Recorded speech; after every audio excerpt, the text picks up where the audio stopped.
Kung nagtataka kayo kung bakit wala ng balita sa Topsy ni Snooki, pues nagsara ito dahil pinapaayos muna yung lugar. Ayaw nilang pumanik panaog dito sa taas, napapagod daw sila. Kaya maglalagay ng kusina doon sa mismong office ng Meta Animals. Pero bukas, eto na malengke sila ng mga fresh vegetables, mga manok, ayan, mga gulay.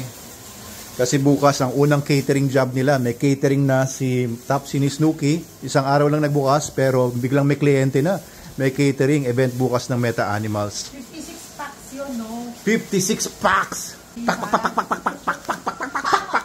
Biruin nyo, ang daming packs nun. 56 packs, no? Kasi bukas may pa-event ang Meta Animals doon sa bago nating site. Oh. Maglilinis tayo doon. Sama-sama, kasama ng mga empleyado ng Meta Animals, Manalo K9. May bonding at saka merong mga awards. Binaklas yung bubong dito sa may rabbitan ko. Wala na kasi akong mga rabbit. Nagkamatayan sila. Medyo hindi pala ako maging successful doon sa pag-aalaga ng mga rabbit. Binaklas yung bubong at ayun na yung bubong.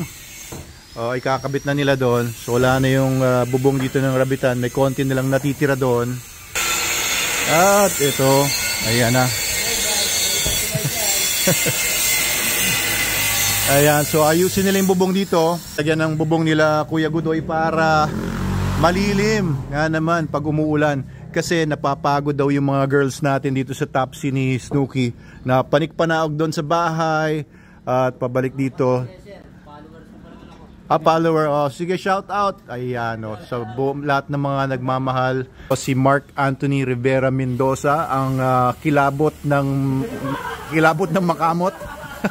Antabayanan nyo yung pagbubukas muli ng Topsy ni Snooki dito sa San Martin. Soon na yan.